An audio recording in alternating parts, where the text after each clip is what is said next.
Pernah nggak sih kalian ngerasa insecure masalah berat badan dan bentuk badan? Berdasarkan hasil penelitian yang dilakukan pada mahasiswa di salah satu universitas swasta Indonesia, dari 392 mahasiswa, 82,9%-nya memiliki persepsi body image yang positif. Sedangkan 17,1%-nya memiliki persepsi body image yang negatif. Nah, itu persepsi kalian aja atau kalian emang yakin banget nih kalau berat badan kalian gak ideal? Sebenarnya gimana sih cara kita tahu tubuh kita sudah ideal atau belum?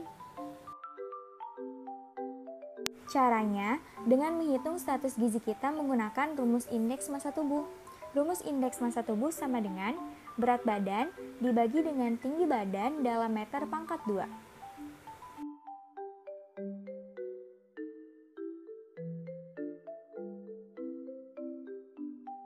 Tapi ada juga loh orang-orang terutama remaja yang secara berlebihan merasa bentuk badannya tidak sempurna, menuntut dirinya untuk selalu sempurna dan lebih sempurna lagi, yang mana semakin lama malah bikin stres sendiri. Jika perilaku berlebihan tersebut tidak diubah dari sekarang, bisa jadi akan mengarah pada kejadian eating disorder loh. Nah, kira-kira apa sih eating disorder itu? Eating disorder adalah pola makan abnormal, baik yang meliputi asupan makanan yang berlebihan maupun pembatasan asupan makan di bawah batas normal yang terjadi akibat adanya masalah psikis atau emosional. Ada 3 jenis gangguan makan atau eating disorder. Yang pertama itu anoreksia nervosa, yang kedua bulimia nervosa, dan yang ketiga binge eating disorder.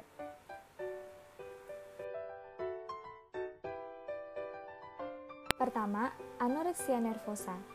Penderita anoreksia memiliki obsesi yang berlebihan dalam menjaga berat badan ataupun pola makan mereka. Mereka cenderung akan mengurangi porsi makan mereka secara berlebih. Penderita anoreksia nervosa memiliki beberapa karakteristik seperti adanya ketakutan yang berlebihan akan kenaikan berat badan. Bahkan sebagian besar penderita memandang dirinya memiliki berat badan yang berlebih, padahal nyatanya mereka mengalami malnutrisi atau berat badan kurang.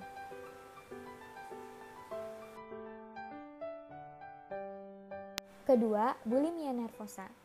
Bulimia nervosa adalah suatu perilaku makan menyimpang yang memiliki karakteristik makan berlebihan yang berulang, perasaan tidak memiliki kendali atas makan. Contohnya, perasaan bahwa seorang tidak dapat berhenti makan diikuti oleh perilaku kompensasi yang tidak tepat untuk mencegah penambahan berat badan, seperti sengaja memuntahkan makanan dengan paksa, olahraga berlebihan, penyalahgunaan obat pencahar, diuretik, enema, atau obat lainnya.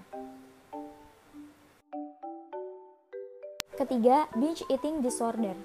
Binge eating disorder atau yang disingkat dengan BED adalah gangguan perilaku makan di mana terdapat episode rutin pesta makan dengan ciri-ciri makan yang tidak terkendali. Makan dalam porsi besar, perasaan tidak dapat berhenti makan atau mengontrol volume makanan yang dikonsumsi secara sadar, disertai dengan perasaan bersalah, depresi, dan jijik.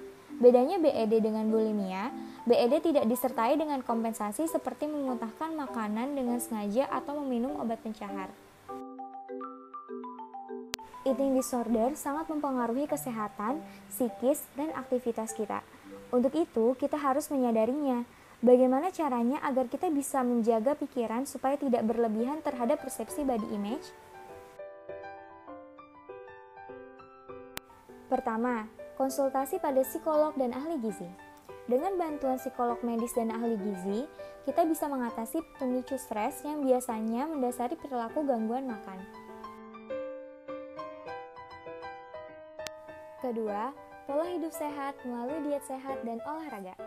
Diet yang baik adalah diet yang beragam serta cukup untuk memenuhi kebutuhan tubuh.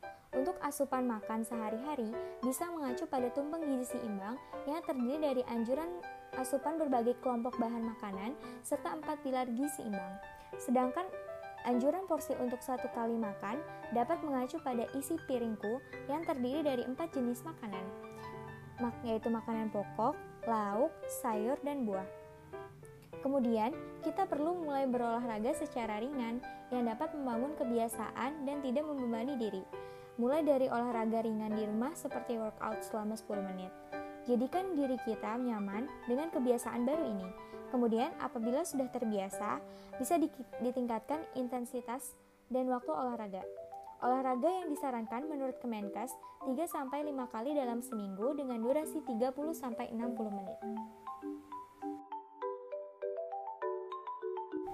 Ketiga, membangun kepercayaan diri. Cara membangun kepercayaan diri atau self-esteem menurut artikel Abrams 2017 adalah: yang pertama, kenali diri sendiri atau self-awareness. Kedua, kurangi membandingkan diri dengan orang lain, self-comparison. Yang ketiga, ikut volunteer. Dengan menerapkan kebiasaan-kebiasaan tersebut, secara tidak langsung kita telah meningkatkan kualitas hidup kita menjadi lebih baik dan sehat. Selain itu, kebiasaan yang dibangun tersebut dapat meningkatkan rasa syukur kita terhadap tubuh yang dititipkan kepada kita.